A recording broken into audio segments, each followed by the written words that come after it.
Ese mwaramutse bakunzi ba Zamuka TV cyangwa se mwiriwe bitewe naho muherereye. Turavuga abari mu bihugu bitandukanye by'u Rwanda, dukunda kubana kuri uyu muyoboro wacu, umuyoboro wanyu kabisa, kugira ngo tuganire ku byerekeranye n'amakuru abagenda acaracara haba ku mbuga nkoranyambaga, mu bitangazamakuru, mbese n'ibyasohotse mu bitangazamakuru, tuba tugira ngo tuganire mwese mubimenye.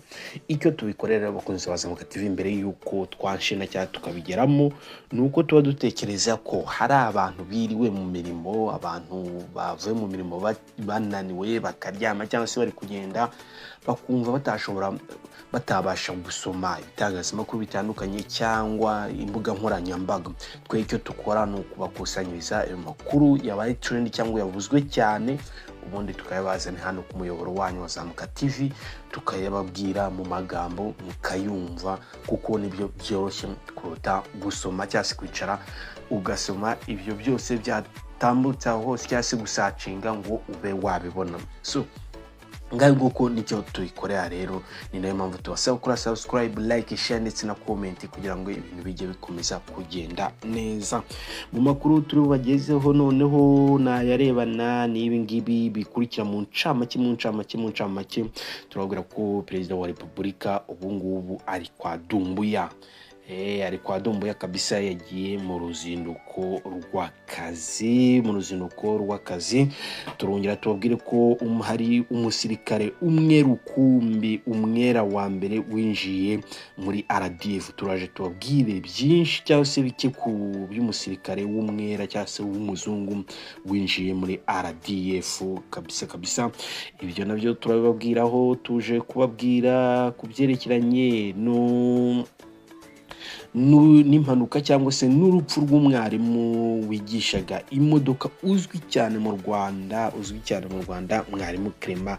Ese urupfu rwe rwatewe n'iki, byagenze bite? Byinshi kuri Clement nabyo turabiva imuzingo kabisa. Turagerageza kubabwira inkuru nkeya cyane kugira ngo tubashe kuganira kuri uyu mwarimu Clement. Mu gusoza kwacu turamuganiraho kabisa, turamugarukaho, tubabwire amavu n'amavuko ya mwarimu Clement, kuba muzi cyangwa se amateka ya mwarimu Clement make ashoboka. Turongera tubabwire ko hari umudamu yabyaye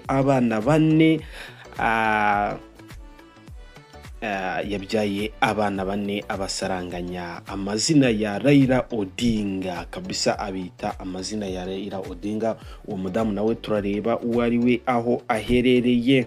Hongiriya naho turasimbukira mu gihugu cya Hongiriya, yaciye agahigo ko kumara iminsi 6 abyina. Byagenze bite? Yari yanyweye iki? Ibyo byose tuje kubirebaho cyangwa se tubisobanukirwe uko bimeze. Abagabo 3 bafashwe bifotoreza kuri Pyramid bambaye ukuri kabisa, bari bambaye ubusa abagabo kabisa. Nuko byari byifashe, nuko abo bagabo byabo byari bimeze, nabyo turaje tubive imuzingo. Aya makuru kimwe n'andi turubuze kubabwira, yaba ay'umukobwa w'imyaka 13 yanze kurongorwa n'umusaza w'imyaka 70. Ibyo urumva ni amahano mu Rwanda, ni amahano ku isi, ni amahano muri Afrika, muri make ni amahano akomeye, ni byabaye kabisa bidasanzwe. Tuje kugaruka mu kanya tukomerezaho tubabwira amakuru yose uko angana. Nta kindi twababwira no gukora subscribe, like, share ndetse na comment.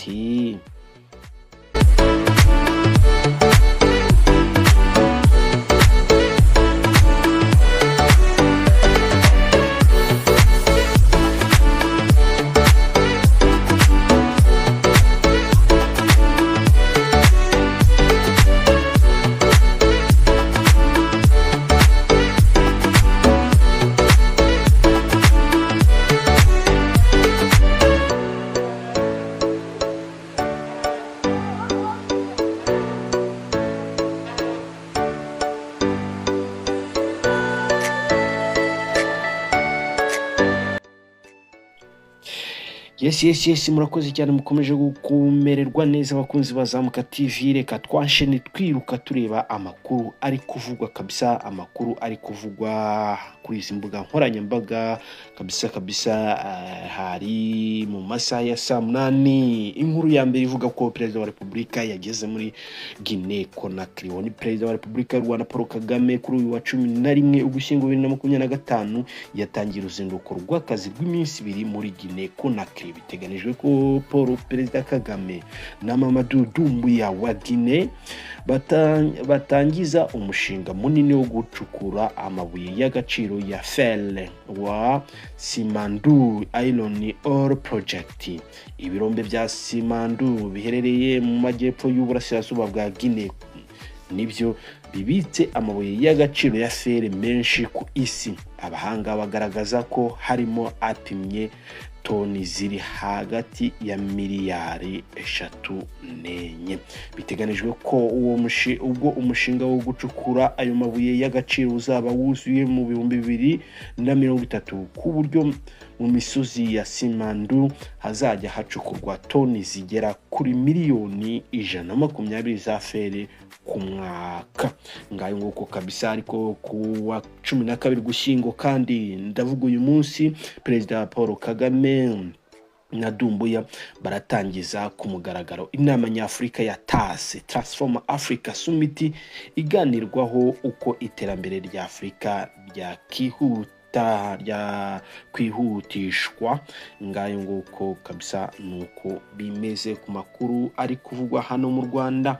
Tuze hano mu Rwanda n'ubundi turabwira ko kubyerekeranye no kuvugurura imiturire, inzu zihendutse, ibishya kuri politike y'imitunganyirize y'imijyi mu Rwanda. Minisitiri w'ibikorwa remezo Dr Jimmy Gasore yagaragaje ko politike y'igihugu y'imitunganyirize y'imijyi mu Rwanda ivuguruye, yerekana ko igihugu cyahisemo inzira yo kuvugurura imiturire no gukemura ikibazo gishingiye ku kubona amacumbi yifuzwa bijyanye n'icyerekezo cya 2025 kabisa. Ukuvuga ngo abashoboka noneho bazajya babona amazu yo gucumbikamo cyangwa se amazu yoroshye ku giciro gito nk'uko icyerekezo cy'igihugu kibivuga. Yabigarutse ubwo yari mu nteko ishinga amategeko umutwe w'abadepite, aho yagaragarizaga inteko ibikubiye muri iyo politike nshya y'imitunganyirize y'imijyi. Iyi politike igamije kongera umubare w'abaturage batura mu mijyi, aho intego ari uko abaturage batura mu mijyi bava kuri 27.9% mu 2022 bakagera kuri 52% muri 2035 no kuri 70% mu 2050. Ngayo nguko nibyo twabwira kuri iyo politike y'imitunganyirize y'imijyi kabisa. Turebe noneho ku by'ingenzi kuri Thomas Rothschild, umwera wa mbere yinjiye muri RDF, cyangwa se umuzungu wa mbere yinjiye muri RDF. Ese uyu muzungu ni wahehe, akora iki, abahehe? Ku myaka 15 ishize, umunyamerika Thomas Rothschild yinjiye mu ngabo z'u Rwanda, aba umwera wa mbere ushoboye kwambara umwambaro wazo. Uyu ofisiye mukuru kuri ubu ari muri mbarwa b'uruhu rwera babarizwa mu ngabo z'u Rwanda. Yinjiye nyuma yo gusoza amahugurwa ya gisirikare. Ku wa 19 Ugushyingo 2012 nibwo Rich yinjiye muri RDF nka Lieutenant nyuma yo gusoza amahugurwa agenewe abasirikare bo ku rwego rw'aba officer cadet course. Yari amaze umwaka urenga akorera mu ishuri rikuru rya gisirikare ryiga ko mu karere ka Bugesera. Icyo gihe yari kumwe n'abagenzi babarirwa muri 307 barimo 227 b'igitsina gore, ndetse yashimiwe nk'uwitwaye neza kurusha abandi mu gihe cy'amasomo. Thomas Rothschild mu mpanuro bahawe na Perezida Paul Kagame icyo gihe mu 2012 basabwe kurangwa n'indangagaciro ziranga igisirikare cy'u Rwanda, harimo umuco n'ikinyabupfura. Umukuru w'igihugu yanabibukije ko amasomo bahawe azafasha umuryango nyarwanda gukomeza inzira y'iterambere badahugiye gusa mu by'umwuga wa gisirikare batojwe. Yabibukije kandi ko mu kazi k'umwuga batojwe bitazagira akamaro u Rwanda gusa, harimo no kubaka umugabane wa Afurika bishingiye ku muco, kamere n'amateka y'ingabo z'u Rwanda mu gihe bibaye ngombwa ko boherezwa kubungabunga amahoro hirya no hino ku isi. Thomas Rich usanzwe akomoka muri Leta Zunze za Amerika, ubwo yari amaze kwinjira mu ngabo z'u Rwanda, yavuze ko aterwa ishema no gukora igisirikare cy'u Rwanda kandi ko yiteguye gutanga umusanzu we mu kubaka igihugu n'amaginga yangaya kabisa akiri mu ngabo z'u Rwanda. Icyo gihe kandi yavuze ko yasanze hari byinshi byatuma yigira ku ngabo z'u Rwanda, akaba ariyo mpamvu yafashe icyemezo cyo kuzijyamo. Muri ibyo ngo harimo discipline ku rwego rwo hejuru. Uyu Rich kandi Thomas Rich asanzwe ari umuhungu wa Joe Rich, umunyamerika nawe wahawe ubwenegihugu bw'u Rwanda, wabaye umuyobozi mukuru w'ikigo cy'igihugu gishinzwe iterambere RDB hagati ya 2007 na 2009. Joe wavukiye i Big Rock mu ntara ya Illinois ku wa 22 Gashyantare 2022 nibwo yitavye Imana, ndetse icyo gihe yari mu bayobozi ba komite nshingwabikorwa y'umukuru w'igihugu kabisa. Uyu Joe papa wa Rich kabisa, umusirikare umwe rukumbi uri mu ngabo z'u Rwanda kabisa. Nicyo twababwira ku makuru avugwa mu Rwanda. Iyi nkuru noneho yakataraboneka cyangwa se inkuru iteye ubwoba cyangwa se inkuru itangaje. Umukobwa w'imyaka 13 yanze kurongorwa n'umusaza w'imyaka 70 kabisa. Ni ibintu biteye ikibazo, cyangwa se umusaza w'imyaka 70 se koko yari bushake uyu mwana w'umukobwa bikarangira bite cyangwa se akamumaza iki?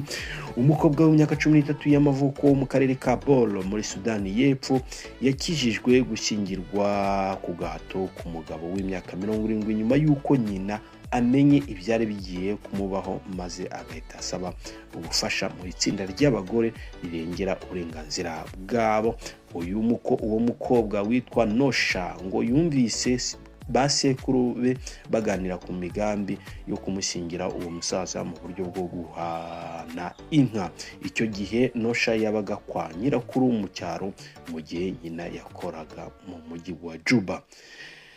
Nifuzaga gusa kuba ahantu hatekanye nkiga kandi nkazubaka ejo hazaza hanjye heza, nibyo Nosha yabwiye abakozi b'umuryango wa Women Empowerment Program WIP, ari nawo uri gukurikirana ikibazo cye ubu ngubu. Nk'uko raporo ya WIP ibivuga, basekuru ba Nosha bari bamaze amezi bayobya nyina bamubwira ko umukobwa we ari kwiga nyamara atari yandikwa ku ishuri na rimwe. Umugambi wo kumushyingira ngo watagiye kugaragara kuwa 4 w'icyumweru gishize, ubwo abo mu muryango we bemezaga amasezerano n'uwo musaza. Nyina wa Nosha ngo amaze kumenya yahise ajya kubaza abo bavandimwe be, biba intandaro y'intugunda yavuyemo kumukubita no guhunga. Yaje guhungana n'umukobwa we bahungira kwa masenge kugira ngo birinde ibyo bintu. Umwe mu bahagarariye WP yabwiye ikinyamakuru Hot in Juba dukesha inkuru ko nyina wa Nosha yahamagaye uwo mugoroba ubwe asaba ubufasha, ababwira ko baraye ku muvandimwe we. Kayonguko umuryango wa Women n'ibindi nk'ibyo ngibyo bavuga ko wahamagariwe inzego z'ibanze. Umuryango Women Empowerment wahamagariye inzego z'ibanze za Bor kugira icyo kizikora byihuse kugira ngo umwana arindwe. Nosha ari mu kaga gushyingirwa ku gahato akiri muto. Amakuru aturuka muri Minisiteri y'Uburinganire, Uburere bw'Abana n'Imibereho myiza y'abaturage avuga ko iki kibazo cyamaze kumenywa kandi ko bazafatanya n'abashinzwe kurengera abana mu karere ka Bora. Nubwo amategeko ya Sudani y'Epfo avuga ko imyaka yemewe yo gushyingirwa ari 18, imigenzo yo guhana inka n'ubukene bikomeje gutuma abakobwa benshi bashyingirwa bakiri bato cyane kabisa. Ngayo nguko nibyo kuri iyo nkuru twababwiraho. Reka dukomeze turebe izi nkuru zigiye zitandukanye. Mu Misiri abagabo 3 bafashwe bifotoreza kuri pyramide bambaye ubusa. Aba bagabo 3 bo muri Espagne bari mu bukerarugendo mu Misiri bafashwe bifotoreza kuri pyramide zo muri Giza bambaye ubusa. Abagabo bafashwe na polisi yo muri iki gihugu ubwo yacungaga umutekano w'abasura izi pyramide, cyane ko ziri mu hantu kurura ba mukerarugendo benshi ku isi kabisa. Nguko uko bimeze. Gusa aba bagabo bahise bafungwa, barekuwe batanze ingwate yarenga amadolari 160 y'amanyamerika. Si ubwa mbere ibikorwa nk'ibi bibaye, kuko mu 2018 hagiye amashusho hanze y'umugore n'umugabo bazamutse pyramide bambaye ubusa, ndetse mu 2015 umukerarugendo wo mu Budage hagaritswe burundu kuzongera gusura pyramide kubera kuzifotorezaho yambaye ubusa buri. Ngayo nguko iyo nkuru. Noneho reka mu nkuru turi kubasomera mu bitangazamakuru bitandukanye, ariko dusigaje ya mwarimu Clement tuje kubabwiraho kabisa dusoreze hano. Yabyaye impanga z'abana 4 azisaranganya amazina ya Raila Odinga. Umubyeyi ukomoka mu gace ka Kisii gaherereye mu majyepfo ashyira uburengerazuba muri Kenya yabyaye impanga z'abana 4 abaha amazina y'uwahoze ari minisitiri w'intebe w'iki gihugu Raila Odinga n'umugore we.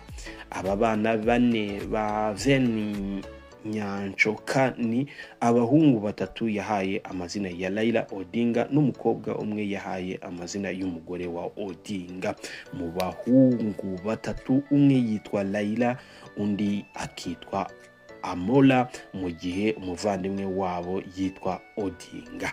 Aya mazina yose ni aya Odinga. Umukobwa we yamwise Ida, izina ry'umugore wa Raila Odinga. Mu kiganiro yagiranye na Citizen TV dukesha inkuru yo muri Kenya, Vane Nyanchoka yavuze ko yafashe icyemezo cyo kwita abana be amazina ya Odinga kubera uburyo yamukundaga. Yakomeje avuga ko yari yiteze kubyara abana 3 gusa, ariko yatunguwe no kubona abyaye 4, agaragaza ko uwo mwana amufata nk'umugisha ukomeye. Nyosha wigeze kubyara impanga yahise agira abana 6 muri rusange. Umuvandimwe wa Nyosha witwa Eveline Antweka nawe yashimangiye ko aya mazina bayahisemo mu rwego rwo gukomeza gwa icyubahiro intwari yabo Raila Odinga iheruka kwitaba Imana. Raila Odinga yabaye minisitiri w'intebe wa Kenya, amara imyaka myinshi atavuga rumwe n'ubutegetsi bwa Kenya. Yapfuye kuwa 15 Ukwakira uyu mwaka nyuma yo guhagarara k'umutima ubwo yari yagiye kwivuriza amaso mu Buhinde. Byasomwe mu bitangazamakuru twabisoreza, ariko reka turebe kuri iyi nkuru ya mwarimu Clement n'ibiri kuvugwa cyane. abantu se bari kubivugaho iki? Mwarimu Clement wigishaga gutwara imodoka yiyahuriye mu kiyaga cya Muhazi. Polisi y'u Rwanda yatangaje ko umugabo witwa Iragwa Clement wamenyekanye cyane kubera kwigisha abantu gutwara imodoka zifashishije imbuga nkoranyambaga yapfuye nyuma yo kwiroha mu kiyaga cya Muhazi. Aya niko amakuru avuga. Umuvugizi wa polisi y'u Rwanda mu mujyi wa Kigali CIP Werarisi Gahunzire yavuze ko amakuru y'urupfu rwa mwarimu Clement yamenyekanye mu masaha ashyira saa 12 z'umugoroba wo kwa 10 Ugushyingo 2025 yagize ati uyu mugoroba ku munsi w'ejo mu masaha 11 yari avuye mu karere ka Gicumbi ajya mu karere ka Gasabo ahazwi nka Kingfisher mu murenge wa Rutunga. Iyi ni hoteli abantu benshi barayizi. CIP Gahonzire yasobanuye ko ubwo Iraguha yageraga kuri iyi hoteli yakodesheje ubwato bwo gutembera mu kiyaga. Yizeza abakozi ko azi kubutwara, bamuha ibyangombwa. Ubwato ubwo yageraga mu mazi nko muri metero 50 akuramo ikote ry'ubutabazi yirohamo. Ati yaje n'ubwato bumugeza kuri iyi hoteli akodesha bumwe mu bwato abantu bakoresha mu buryo bwo gutembera mu kiyaga. Abwira abakozi baho ngaho ko azi gutwara ubwo bwato nta kibazo. Bamuha ibyangombwa byose birimo jire arayambara. Arangije bimwe yari afite abishyira ku ruhande birimo ikote yari yambaye n'inkweto. Ajya mu kato aratwara. Ageze nko muri metero 50 nibwo yakuyemo ya jire ayirambika mu kato ahita asimbukira mu mazi. Uwo ni CIP Gahonzire. CIP Gahonzire yakomeje abisobanura abakozi bo muri iki kiyaga ngo babonye Iraguha asimbukiye mu mazi baramukurikira kugira ngo bamutabare, ariko basanga yamaze kongera kugera mu ndiba yapfuye. Yatangaje ko muri uwo mugoroba abapolisi bakorera kuri sitasiyo ya Rutunga bageze ahabereye ibi byago, banzura ko bitewe n'uko bwije ubutabazi bugomba kuba mu gitondo cyo ku wa 11 Ugushyingo ubwo harejo kuwa 2. CIP Gahonzire yasobanuye ko iperereza ry'ibanze rigaragaza ko Iraguha yiyahuye, ariko ko rikomeje kugira ngo hamenyekane icyatumye yiroha mu mazi. Ikigo cy'igihugu gishinzwe ubuzima RBC kigaragaza ko umubare w'abagerageje kwiyahura mu Rwanda wageze kuri 602 mu mwaka ushize, kandi 51% ari abafite imyaka iri hagati ya 19 na 35 kabisa. Iraguha Clement yavutse 92. Ibyangombwa bye bigaragaza ko yari atuye mu karere ka Muhanga. Iyi nkuru isohotse bagikomeje ibikorwa byo gushakisha umurambo we kugira ngo ushyingurwe kabisa. Ngibi noneho abantu barabivugaho iki, abantu kabisa, abantu uyu we yagize ati niba koko yiyahuye nta kundi ngiye sinjya numva ikintu cyatuma abantu bafata icyemezo cyo kwiyahura. Uyu nguwe aravuga ati polisi yatangaje ko muri uwo mugoroba abapolisi bakorera kuri sitasiyo ya Rutunga bageze ahabereye ibi byago, banzura ko bitewe n'uko bwije ubutabazi bugomba kuba mu gitondo cyo kuwa 11. Ibaze iyi paragrafe koko banyamakuru mwe. Sinamucira urubanza kuko nanjye nabuze kuraje ibintu byose nkora byaranze. Uyu nuko yavuze ibintu byo kwiyahura mu bikomeje gufata intera cyane kubera iki abanyarwanda bazinutswe ubuzima. Undi nawe agira ati ino nkuru irimo urujijo. Bati baramukurikiye ngo bamutabare basanga yibiye mu ndiba yapfuye, none se babonye umurambo we icyo gihe? Polisi yaje mu ijoro ikavuga ko izagaruka mu bukeye, se yaragarutse isanga umurambo wabuze? Mudusobanurire neza. Nyamara undi nawe ati nyamara turagarijwe pe, sinzi niba ari ryo terambere twajyaga twumva. Undi nawe ati ntabwo nkora iperereza, ariko ribikwigwa ibibazo abamuhaye ubwato ngo yitware kandi bazi neza ko nta ruhusa afite rwo gutwara ubwato. Ntibyumvikana ukuntu ubwato bwatwaye akayabo ubuha umuntu ngo kuko akubwiye gusa be careful business n'ibindi ngibyo. Undi nawe agira ati kabisa mwarimu Clement n'ubwenge yarazi naho yaramaze kugera, ntabwo yakiyahura ngo bibe byashoboka kabisa, ahubwo bamwishe. Undi nawe ati yewe nkurikije uburyo yari yaramamaye ku mbuga nkoranyambaga kazi kwigisha ibinyabiziga kandi bikaba byo abantu bakaba bajyaga aho yigishiriza imodoka bakaba babona perime byihuse ndetse na provisoire mu minsi mike cyane. Akaba yari yarakuye aho ibindi bigo abakiriya, nta kabuza kabisa nibo bamugiriye ishyamba bakaba bamwishe bakamujugunyamo bikabeshywa ko yaba yiyahuye. Ahubwo barebe neza bakora iperereza kuri iyo hoteli kabisa ishobora kuba ibifitemo uruhare. Undi nawe agira ati kabisa Mwarimu Clement ibi ngibi ntabwo yabinkora, ntabwo yabikora abanyarwanda. Mwarimu Clement yari umuntu uzi ubwenge, Mwarimu Clement yari umuntu wize ibintu bitandukanye, azi ubwenge, ntabwo yakora iri kosa ryo kwiyahura. Ahubwo iyi hoteli icungwe neza, bayikoreye iperereza, bamenye abantu bashobora kuba bamwishe, noneho bakagenda bakamujugunyamo, ubundi bagategura ikinyoma cyo kuvuga ko yagiye akinagamo kabisa. Ngayo nguko ni uko abantu bagiye bavuga kuri uru rupfu rwa Mwarimu Clement wapfuye, bivugwa ko yapfuye yiyahuye mu kiyaga cya Muhazi kabisa.